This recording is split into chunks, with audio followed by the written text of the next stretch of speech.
सुप्रभात। मैं विजय शर्मा आपका हार्दिक अभिनंदन करता हूं। प्यारे विद्यार्थियों, आज हम हिंदी की पाठ्य पुस्तक क्षितिज में पाठ 2 लहासा की ओर पढ़ेंगे, जिसके लेखक राहुल सांकृत्यायन जी हैं। तो सबसे पहले हम राहुल सांकृत्यायन जी के विषय में पढ़ते हैं। राहुल सांकृत्यायन का जन्म सन 1893 में उनके ननिहाल गांव पंदहा, जिला आजमगढ़, उत्तर प्रदेश में हुआ। उनका पैतृक गांव कैनेला था। उनका मूल नाम केदार पांडे था। उनकी शिक्षा काशी, आगरा और लाहौर में हुई। सन 1930 में उन्होंने श्रीलंका जाकर बौद्ध धर्म ग्रहण कर लिया। तब से उनका नाम राहुल सांकृत्यायन हो गया। राहुल जी पाली, प्राकृत, अपभ्रंश, तिब्बती, चीनी, जापानी, रूसी सहित अनेक भाषाओं के जानकार थे। उन्हें महापंडित कहा जाता था। सन 1963 में उनका देहांत हो गया। राहुल सांकृत्यायन ने उपन्यास, कहानी, आत्मकथा, यात्रावर्त, जीवनी, आलोचना, शोध आदि अनेक विधाओं में साहित्य सर्जन किया।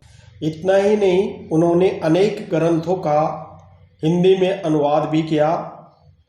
मेरी जीवन यात्रा 6 भाग, दर्शन, दिग्दर्शन, 22वीं सदी, वोल्गा से गंगा, भागो नहीं दुनिया को बदलो, दिमागी गुलामी, घुमक्कड़ शास्त्र उनकी प्रमुख कृतियां हैं। कृतियां का अर्थ होता है रचनाएं।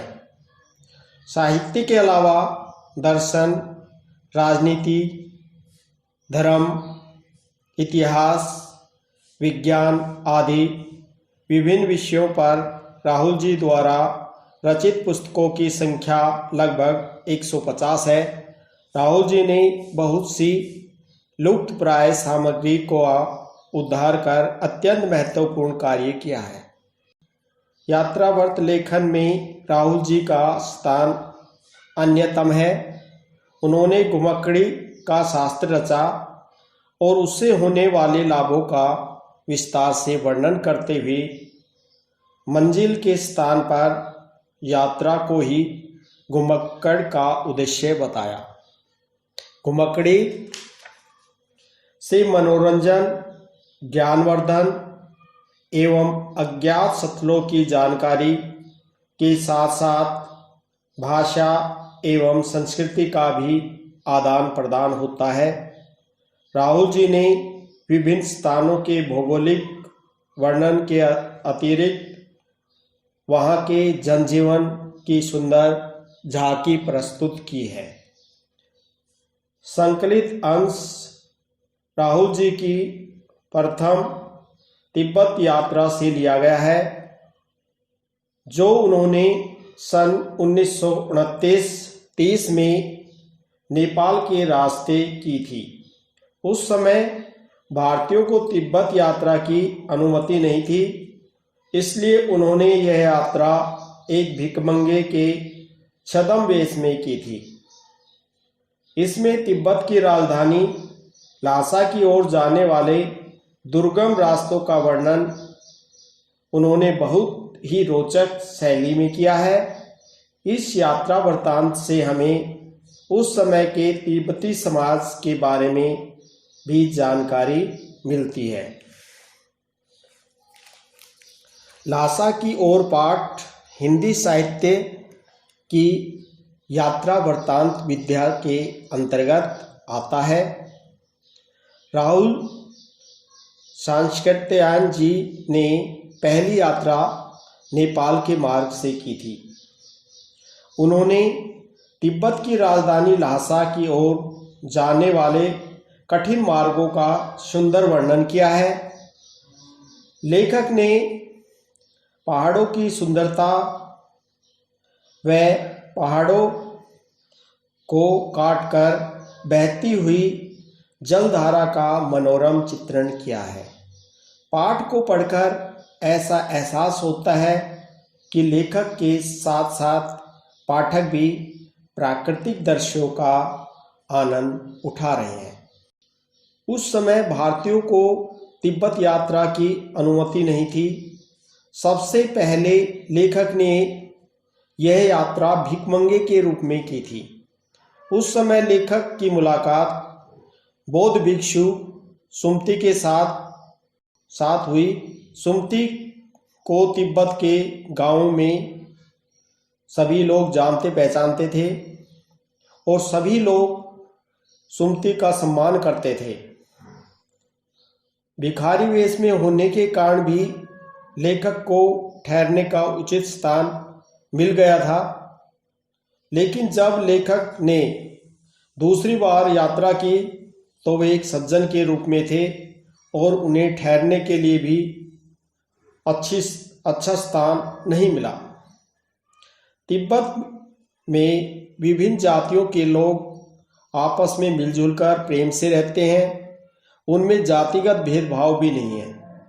उन लोगों में छुआछूत की भावना भी नहीं है। वहाँ पर स्त्रियां पर्दा नहीं करती। आप किसी के भी घर में आ जा सकते हैं। आप अनजान होने पर भी उनके घर की बहू या सास को अपनी झोली में से चाय निकाल कर दे सकते हैं। वे आपको चाय बनाकर दे देगी। डांडा थोंगला का जंगल सबसे खतरनाक माना जाता है। तिब्बत में हथियार का कानून न होने के कारण लाठियों की तरह लोग पिस्तौल और बंदूक लिए हुए घूमते हैं। वहाँ डाकुओं का डर हमेशा बना रहता है। कोई भी डाकू किसी व्यक्ति का खून कर सकते हैं। ये जंगल डाकुओं के लिए सुरक्षित स्थान है। यहाँ सरकार पुलिस पर ज़्यादा पैसे खर्च नहीं करती। डाकू पहले आदमी को मारते हैं, फिर उनके रुपए पैसे छीन लेते हैं। चोर डाकुओं के डर के कारण ही लेखक ने भिखारी के वेश में यात्रा की। अब हम पाठ पढ़ते हैं ल्हासा की ओर। वह नेपाल से तिब्बत जाने का मुख्य रास्ता है। फरी कलिंगपोंग का रास्ता जब नहीं खुला था तो नेपाल ही नहीं, हिंदुस्तान की भी चीज़ें इसी रास्ते तिब्बत जाया करती थी। तो इसमें बताया गया है कि लेखक ने सबसे पहले नेपाल के मार्ग से ही यात्रा की। उस समय फरी कलिंगपोंग का रास्ता बंद था। यह व्यापारिक ही नहीं, सैनिक रास्ता भी था और यहीं से ही व्यापार होता था। इसलिए जगह जगह फौजी चौकियाँ और किले बने हुए थे, जिनमें कभी चीनी पलटन रहा करती थी। पलटन का अर्थ होता है सेना का भाग। आजकल बहुत से फौजी मकान गिर चुके हैं। उस स्थान पर जो मकान बने हुए थे वो अब नष्ट हो गए हैं। दुर्ग के किसी भाग में जहाँ किसानों ने अपना बसेरा बनाया हुआ है और उस स्थान पर अब किसानों ने अपना रहने का मकान बना लिया है। वहाँ घर कुछ आबाद दिखाई पड़ते हैं। आबाद का अर्थ होता है बसे हुए। अब वहाँ पर कुछ घर दिखाई पड़ते हैं। ऐसा ही परित्यक्त एक चीनी किला था। परित्यक्त का अर्थ होता है त्यागा हुआ या छोड़ा हुआ। वहाँ पर अब एक चीनी किला दिखाई देता है। हम वहाँ चाय पीने के लिए ठहरे। तिब्बत में यात्रियों के लिए बहुत सी तकलीफ़ें भी हैं और कुछ आराम की बातें भी। वहाँ जाति पाति छुआछूत का सवाल ही नहीं है। वहाँ के जो लोग हैं वो आपस में बहुत ही प्रेम से रहते हैं। वहाँ पर लोगों में जातिगत भेदभाव भी नहीं है और न औरतें पर्दा ही करती हैं और वहाँ पर स्त्रियाँ पुरुषों से पर्दा भी नहीं करती। बहुत निम्न श्रेणी के भिखमंगों को लोग चोरी के डर से घर के भीतर नहीं आने देते। जो घटिया किस्म के भिखमंगे होते हैं, भिखारी होते हैं, उन्हीं लोगों को घर के अंदर प्रवेश नहीं करने देते। बाकी कोई भी पुरुष किसी के घर के अंदर जा सकते हैं, नहीं तो आप बिल्कुल घर के भीतर चले जा सकते, चाहे आप बिल्कुल अपरिचित हो। अपरिचित का अर्थ है अनजान। तब भी घर की बहू या सासू को अपनी झोली में से चाय दे सकते हैं, वह आपके लिए उसे पका देगी। मक्खन और सोडा नमक दे दीजिए, वह चाय चोंगी में कूटकर उसे दूध वाली चाय के रंग की बना के मिट्टी के टोटीदार बर्तन में रख के आपको दे देगी। चोंगी चाय बनाने का एक बर्तन होता है। यदि बैठक की जगह चूल्हे से दूर है और आपको डर है कि सारा मक्खन आपकी चाय में नहीं पड़ेगा, तो आप खुद जाकर चोंगी में चाय मथ कर ला सकते हैं। चाय का रंग तैयार हो जाने पर फिर नमक मक्खन डालने की जरूरत होती है। परित्यक्त चीनी किले से जब हम चलने लगे तो एक आदमी राहदारी मांगने आया। राहदारी का मतलब होता है पहचान के लिए दी गई चिट्ठी। हमने वह दोनों चिट्ठी उसे दे दी। शायद उसी दिन हम थोंगला के पहले के आखिरी गांव में पहुंच गए। थोंगला भी तिब्बत में एक स्थान का नाम है। यहाँ भी सुमती के जान पहचान के आदमी थे और भिखमंगे रहते भी ठहरने के लिए अच्छी जगह मिली। 5 साल बाद हम इसी रास्ते लौटे थे और भिखमंगे नहीं, एक सज्जन भद्र यात्री के वेश में घोड़ों पर सवार होकर आए थे। भद्र का मतलब सज्जन पुरुष के रूप में। किंतु उस वक्त किसी ने हमें रहने के लिए जगह नहीं दी और हम गांव के एक सबसे गरीब झोपड़े में ठहरे थे। बहुत कुछ लोगों को उस वक्त की मनोवर्ती पर ही निर्भर है। खासकर शाम के वक्त छंग पीकर बहुत कम होश हवास को दुरुस्त रखते हैं। छंग एक नशीला पदार्थ होता है जो वहाँ के लोग पीते थे। होश हवास मतलब वो होश में नहीं रहते थे, अपना होश खो बैठते थे। अब हमें सबसे विकट डांडा थोंगला पार करना था। ये भी तिब्बत में एक स्थान का नाम है, डांडा थोंगला।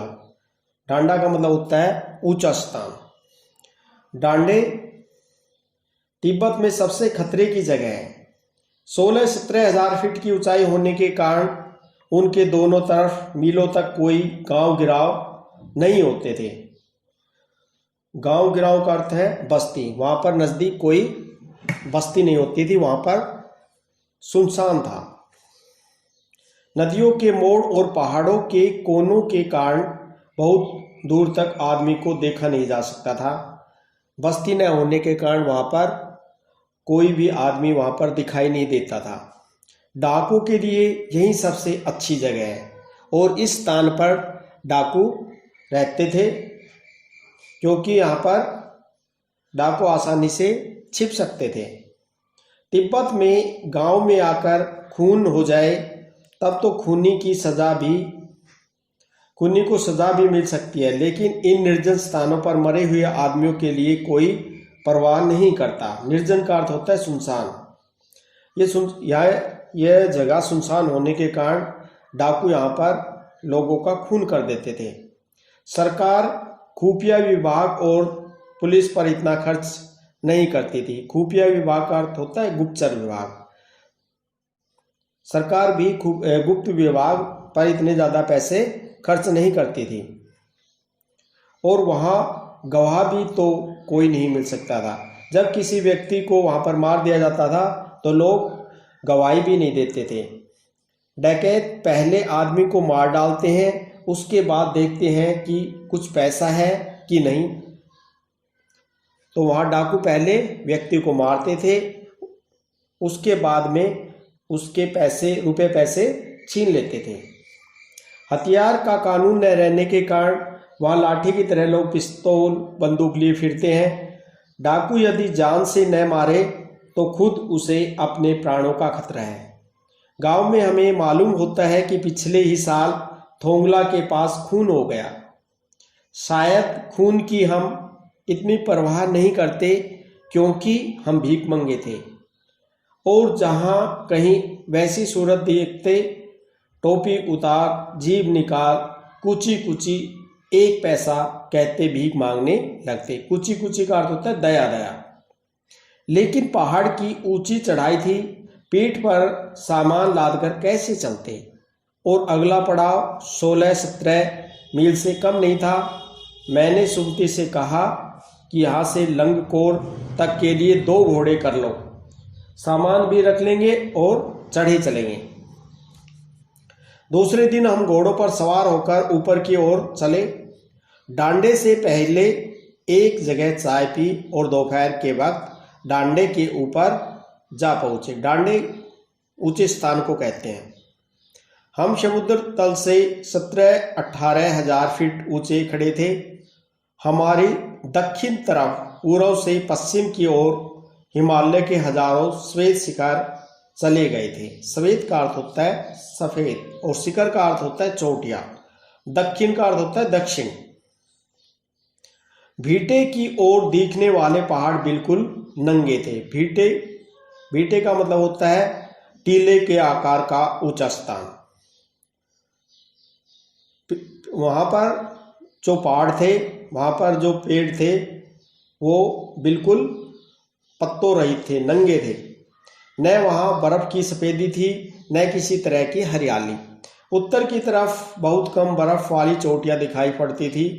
सर्वोच्च स्थान पर डांडे के देवता का स्थान था। सर्वोच्च मतलब सबसे ऊपर। उस स्थान के ऊपर वहां के जो देवता थे उनका स्थान था, जो पत्थरों के ढेर, जानवरों की सींगों और रंग बिरंगे कपड़े की झंडियों से सजाया गया था। अब हमें बराबर उतराई पर चलना था। चढ़ाई तो कुछ दूर थोड़ी मुश्किल थी, लेकिन उतराई बिल्कुल नहीं। शायद 2-1 और सवार साथी हमारे साथ चल रहे थे। मेरा घोड़ा कुछ धीमे चलने लगा। मैंने समझा कि चढ़ाई की थकावट के कारण ऐसा कह रहा है और उसे मारना नहीं चाहता था। धीरे धीरे वह बहुत पिछड़ गया मतलब वो रास्ते से दूसरे रास्ते की ओर चल दिया था, पीछे रह गया था। मैं दैनिक वस्तुओं की तरह अपने घोड़े पर झूमता हुआ चला जा रहा था।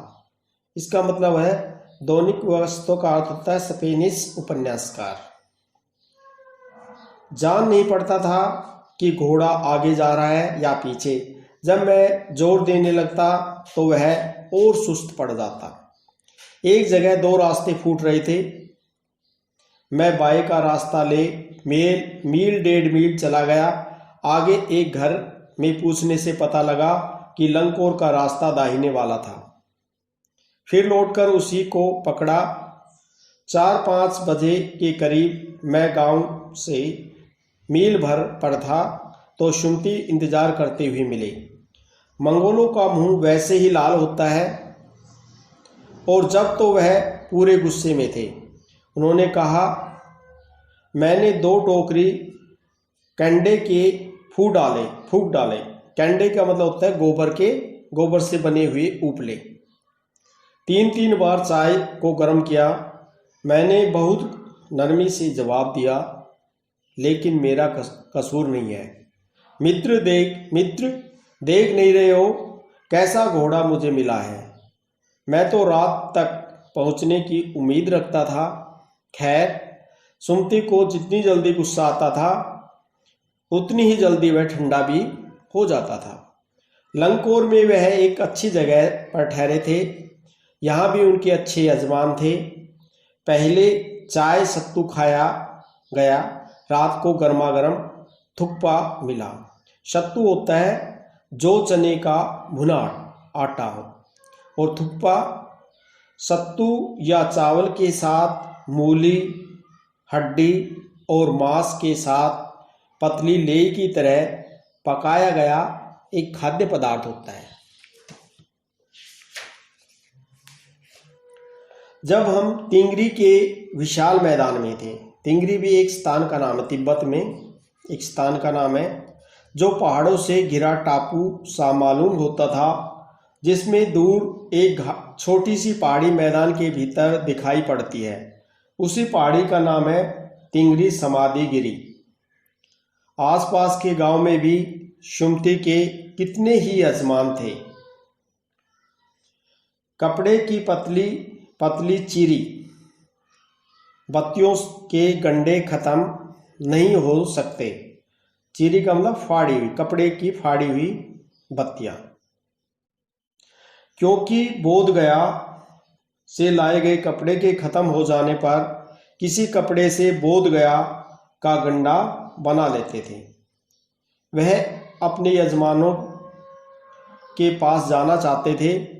मैंने सोचा यह तो हफ्ता भर उधर ही लगा देंगे। मैंने उनसे कहा कि जिस गांव में ठहरना हो उसमें भले ही गंडे बांट दो, मगर आसपास के गांव में मत जाओ। इसके लिए मैं तुम्हें लासा पहुंचकर रुपए दे दूंगा। गंडे क्या होता है? मंत्र पढ़कर गांठ लगाए हुए धागे को गंडे कहते हैं। सुमति ने स्वीकार किया। दूसरे दिन हमने भरिया ढूंढने की कोशिश की। भरिया का मतलब होता है सामान ढोने वाला व्यक्ति, लेकिन कोई न मिला। सवेरे ही चल दिए होते तो अच्छा था, लेकिन अब 10-11 बजे की तेज धूप में चलना पड़ रहा था। तिब्बत की धूप भी बहुत कड़ी मालूम होती है। यद्यपि थोड़े से भी मोटे कपड़े से सिर को ढाक ले तो गर्मी खत्म हो जाती है। आप 2 बजे सूरज की ओर मुंह करके चल रहे हैं। ललाट धूप से जल रहा है। ललाट का अर्थ होता है माथा, और पीछे का कंधा बर्फ हो रहा है।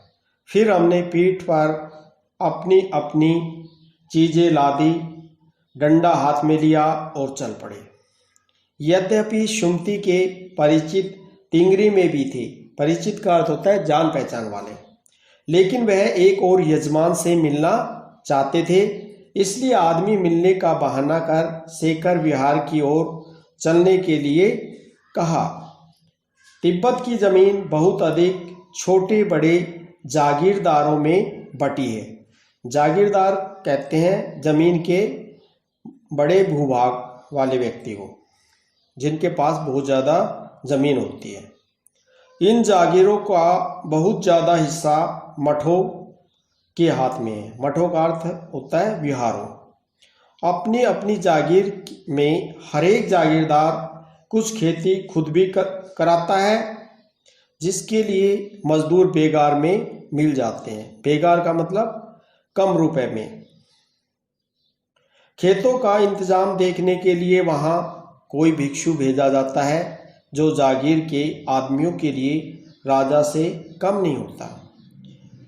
यानी वहाँ पर जो भिक्षु होते हैं वो भी राजा के समान होते हैं। उनके पास भी बहुत ज़्यादा जमीन होती है।